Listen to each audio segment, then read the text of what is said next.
Hello students, स्वागत है एक बार आपका फिर से मिस्ट्री के यूट्यूब के स्टडी मंत्र चैनल पर। आज हम लोग डिस्कस करेंगे primary and secondary tissue differentiation के ऊपर। आज हम लोग डिस्कस करने वाले। तो सबसे पहले हम लोग देखते हैं कि किस प्रकार से प्राइमरी मेरिस्टेम और सेकेंडरी जो टिश्यू होता है उनका फॉर्मेशन किस प्रकार से होता है, कि प्राइमरी मेरिस्टेम आगे डेवलप होकर के किस प्रकार से सेकेंडरी टिश्यू का फॉर्मेशन करते हैं। तो सबसे पहले ऊपर यहाँ पे लिखा हुआ है कि सेम पोर्शन, और इधर नीचे की साइड लिखा हुआ है रूट एपिकल मेरिस्टेम या रेम पोर्शन। ये डायग्राम आप नोट डाउन कर सकते हो। ये रूट एपिकल मेरिस्टेम का डायग्राम है और ये है शूट एपिकल मेरिस्टेम का डायग्राम। सबसे पहले है जो शूट एपिकल मेरिस्टेम होता है उसको 3 पार्ट्स में डिवाइड किया गया कि प्रोटोडर्म, ग्राउंड मेरिस्टेम और प्रोकेम्बियम। प्रोटोड्रम है वो, उससे किसका फॉर्मेशन होता है? इपिडर्मिस का, जो एक प्रकार का क्या है? प्राइमरी टिश्यू है। फिर है ग्राउंड मेरिस्टेम। ग्राउंड मेरिस्टेम से फॉर्मेशन होता है, ये हम लोग पढ़ रहे हैं सेम के अंतर्गत कि शूट एपिकल मेरिस्टेम में किस प्रकार से प्राइमरी टिश्यू और सेकेंडरी टिश्यू का फॉर्मेशन होता है। ग्राउंड मेरिस्टेम में उससे फॉर्मेशन होता है पित्त और कोर्टेक्स का। फिर कोर्टेक्स आगे जाकर के किसका फॉर्मेशन करता है? कॉर्क कैम्बियम का, और कॉर्क कैम्बियम से फॉर्मेशन होता है कॉर्क और फेलोडर्म का फॉर्मेशन होता है। नेक्स्ट प्रोकेम्बियम की बात करें तो प्रोकेम्बियम से फॉर्मेशन होता है प्राइमरी जाइलम और प्राइमरी फ्लोएम। फिर प्रोकेम्बियम है उसी से ही फॉर्मेशन होता है वेस्कुलर कैम्बियम, और वेस्कुलर कैम्बियम जो कि किसके अंतर्गत आते हैं? लेटरल मेरिस्टेम के अंतर्गत आते हैं। इससे आगे जाकर के सेकेंडरी जाइलम और सेकेंडरी फ्लोएम का फॉर्मेशन होता है, जो कि एक प्रकार के सेकेंडरी टिश्यू होते हैं। नेक्स्ट अगर हम लोग बात करें कि रूट एपिकल मेरिस्टेम में क्या होता है कि प्रोटोडर्म से एपिडर्मिस का फॉर्मेशन होता है, ग्राउंड मेरिस्टेम से कोर्टेक्स का फॉर्मेशन होता है। फिर प्रोकेम्बियम से किसका फॉर्मेशन होता है? वेस्कुलर सिलेंडर का फॉर्मेशन होता है। वेस्कुलर सिलेंडर, इसी से ही पेरीसाइकल, प्राइमरी जाइलम और प्राइमरी फ्लोएम का फॉर्मेशन होता है। फिर पेरीसाइकल आगे जाकर के फॉर्मेशन करता है कॉर्क कैम्बियम का। कॉर्क कैम्बियम से फॉर्मेशन होता है कॉर्क और फेलोडर्म का, और वे इससे जो वेस्कुलर सिलेंडर है उसी से फॉर्मेशन होता है वेस्कुलर कैम्बियम का, जो कि आगे जाकर के सेकेंडरी जाइलम और सेकेंडरी फ्लोएम का फॉर्मेशन करता है। ये बात थी रूट एपिकल मेरिस्टेम की। तो आप ये नोट डाउन कर सकते हो टेबल की जो प्राइमरी टिश्यू है वो आगे जाकर के किस प्रकार से सेकेंडरी टिश्यू में कन्वर्ट हो रहे हैं। फिर आगे हम लोग देखते हैं कि प्लांट्स में कंटिन्यूस डिवीजन होता रहता है तथा कंटिन्यू ग्रोथ होती रहती है। ये ग्रोथ मेरिस्टेमेटिक सेल द्वारा होती है। इन सेल में डिवीजन एंड डिफरेंशिएशन की कैपेसिटी पाई जाती है।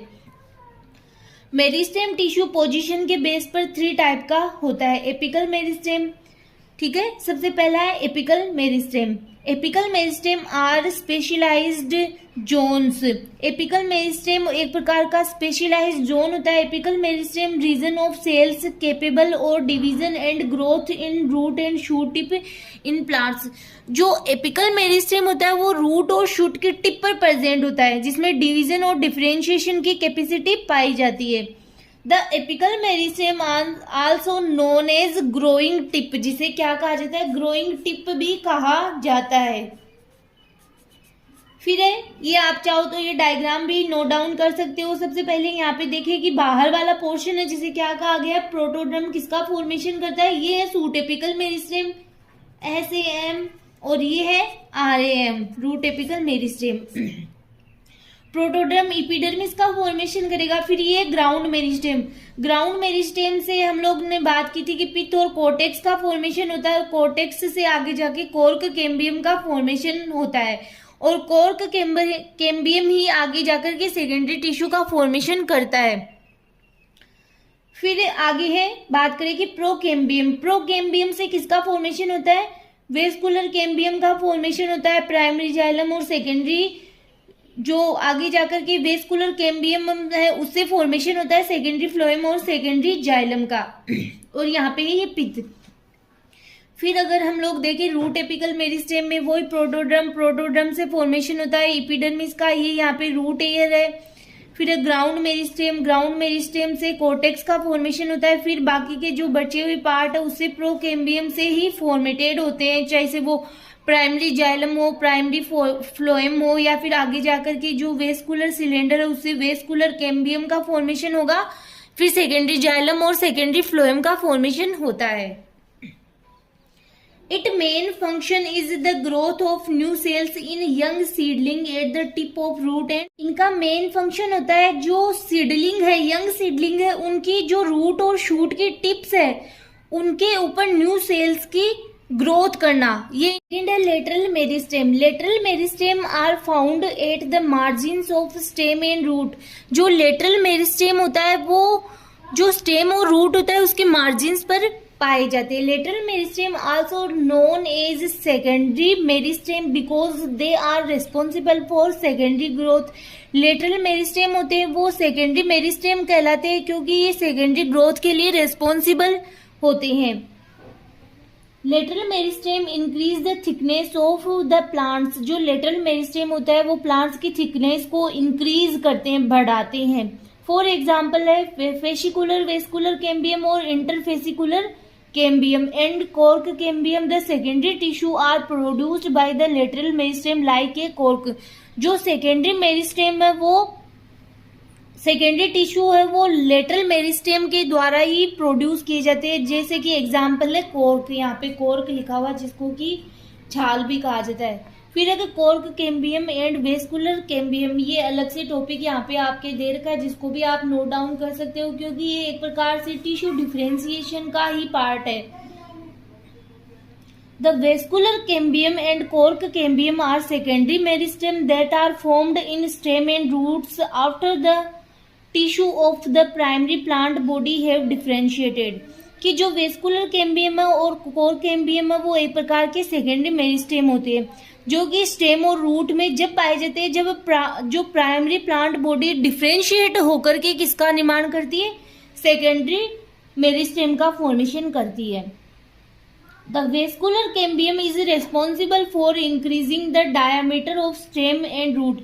जो वेस्कुलर कैम्बियम होता है वो स्टेम और रूट के डायमीटर को इंक्रीज करने के लिए रिस्पॉन्सिबल होता है। The cork cambium produce some of the bark. Cork cambium produce the cork cells of plant which are part of the plant's bark. Cork cambium होती है वो cork cells को प्रोड्यूस करती है जो कि प्लांट की बार्क होती है उसका पार्ट होता है। Cork cambium are also called phloem.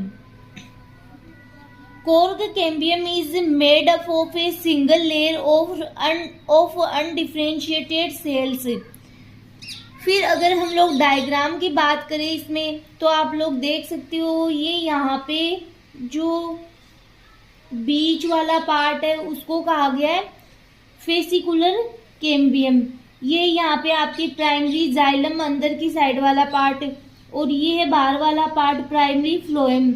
फिर जो ये इनके बीच वाला पार्ट है मतलब ये वाला पार्ट इसको बोला गया है इंटरफेसिकुलर कैम्बियम और ये अंदर वाला पार्ट है फेसिकुलर कैम्बियम। ये दोनों मिलकर के किसका फॉर्मेशन करते हैं, वेस्कुलर कैम्बियम। तो फेसिकुलर कैम्बियम और इंटरफेसिकुलर कैम्बियम मिलकर के वेस्कुलर कैम्बियम का फॉर्मेशन करते हैं। ये आपकी एपिडर्मिस हो गई बाहर वाला पार्ट, ये कोर्टेक्स सेम इसी में ही वो है। इसमें अगर बात करें तो यहाँ पे सेकेंडरी फ्लोएम और सेकेंडरी जाइलम भी दिखाया गया है। तो ये आपके रहा सेकेंडरी जाइलम और ये हो गया आपके प्राइमरी जाइलम और ये है आपके बाहर वाला हो गया प्राइमरी फ्लोएम और ये हो गया सेकेंडरी फ्लोएम। तो यहाँ पे ये डायग्राम में नोट डाउन भी किया गया है जिसको आप नोट डाउन कर सकते हो। ये हो गई कॉर्क वाला पार्ट बाहर की साइड। फिर बात करते हैं एक टर्म और देर की आपके फेलोड्रम। कई बार आपके पूछ लिया जाता है कि फेलोड्रम क्या होता है तो आप इसकी डेफिनेशन नोट डाउन कर सकते हो। Phelloderm is a layer of parenchyma produced by the cork cambium and inner secondary cortex of the cork cambium. जो फेलोडर्म होता है वो पेरेन्काइमा सेल्स द्वारा प्रोड्यूस होता है। किसके द्वारा कि ये कॉर्क कैम्बियम और इनर सेकेंडरी कॉर्टेक्स के द्वारा निर्मित होता है। The phelloderm is a permanent tissue, एक प्रकार का परमानेंट टिश्यू है। It is a also called secondary cortex, इसे सेकेंडरी कॉर्टेक्स भी कहा जाता है। Which helps in the storage of food, जो कि क्या करता है, फूड को स्टोर करता है। फिर नेक्स्ट है इंटरकेलरी मेरिस्टेम। फर्स्ट था एपिकल मेरिस्टेम, सेकेंड है लेटरल मेरिस्टेम और थर्ड है intercalary meristem. Intercalary meristem are located at the node or internodes or the base of the leaves की जो लीव्स की इंटरनोड्स होती है उनके बेस पर पाया जाता है। The intercalary meristem help in increasing the length of the internodes, कि जो इंटरकेलरी मेरिस्टेम है उसका फंक्शन क्या होता है कि जो इंटरनोड्स की लेंथ है उनको इंक्रीज करता है। Intercalary meristem is a type of primary meristematic tissue. अब जो इंटरकेलरी मेरिस्टेम है वो किसका पार्ट हो गया, प्राइमरी मेरिस्टेमेटिक टिश्यू का ही पार्ट है, एक प्रकार का टाइप है। Present in members of poaceae like grasses and cereals, क्योंकि देखा होगा आपने जो पोएसी फैमिली के मेंबर्स होते हैं जैसे कि ग्रासेस है तो इनके इंटरनोड्स काफी लॉन्ग होते हैं। तो किस लिए होते हैं, क्योंकि इनके बेस पर इंटरकेलरी मेरिस्टेम प्रेजेंट होता है at the base of internode about the nodes.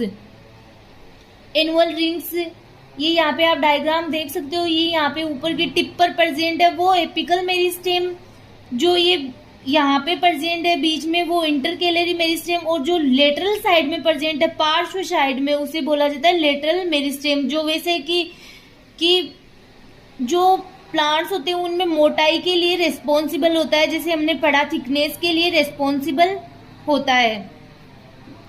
फिर है एनुअल रिंग्स।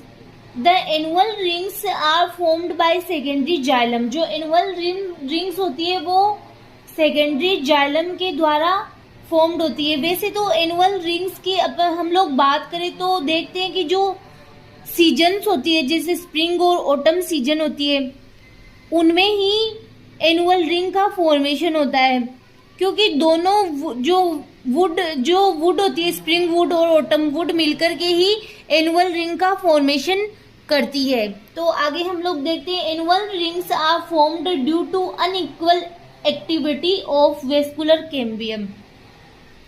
एनुअल रिंग्स का फॉर्मेशन जो वेस्कुलर कैम्बियम है उसके अनइक्वल एक्टिविटी के कारण होता है। The activity of cambium does not remain same, जो कैम्बियम की एक्टिविटी है वो हमेशा समान नहीं रहती है।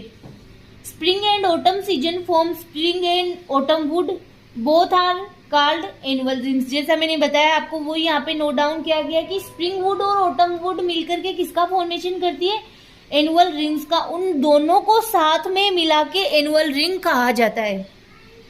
देखिए आप जैसे कि आपने कई बार प्लांट्स की जब उनका ट्रांसफर सेक्शन करते तो आप लोगों ने देखा होगा कहीं तो उनमें डार्क लाइंस होती है, कई बार देखने को मिलता है कि उनमें बीच में लाइट लाइंस होती है। इस प्रकार से तो ये क्या है, एक प्रकार से इनको एनुअल रिंग्स ही कहा जाता है। Activity of vascular cambium is affected by physiological and environmental factors. Spring wood is also called early wood and autumn wood is called also late wood। कि early wood और late wood, early wood किसको कहा जाता है, spring would को, और autumn would कहा जाता है लेट वुड को। आगे हम लोग इनमें डिफरेंस भी पढ़ेंगे कि ऑटम वुड और स्प्रिंग वुड में क्या डिफरेंस होता है, तो आपको वहां पे भी पता चल जाएगा कि किस प्रकार से इनका फॉर्मेशन होता है। Annual rings determining the age of the trees. Annual rings के द्वारा हम किसी भी ट्री की एज को डिटर्मिनेशन आपकी formation of the cambium ring. The vascular bundles in the dicot stem are conjoint collateral and open and are arranged in a ring. जो dicot plant होते हैं उनके जो वेस्कुलर बंडल्स होते हैं वो कॉन्जॉइंट होते हैं, कोलेटरल होते हैं और ओपन टाइप के होते हैं और रिंग में अरेंज होते हैं। फिर है the cambium present between xylem and phloem. जो कैम्बियम होती है जैसे हमने पीछे वाले डायग्राम में स्टडी किया कि जो कैम्बियम होती है जैसे कि जो इंटरफेसिकुलर और फेसिकुलर कैम्बियम होती है वो जाइलम और फ्लोएम के बीच में प्रेजेंट होती है। In secondary growth some cells of medullary rays that are present in between vascular bundle. कुछ सेल्स होती है जो क्या होती है, वेस्कुलर बंडल के बीच में प्रेजेंट होती है, वो मेरिस्टेमेटिक हो जाती है और उन्हें ही कहा जाता है interfascicular cambium and it is known as interfascicular cambium.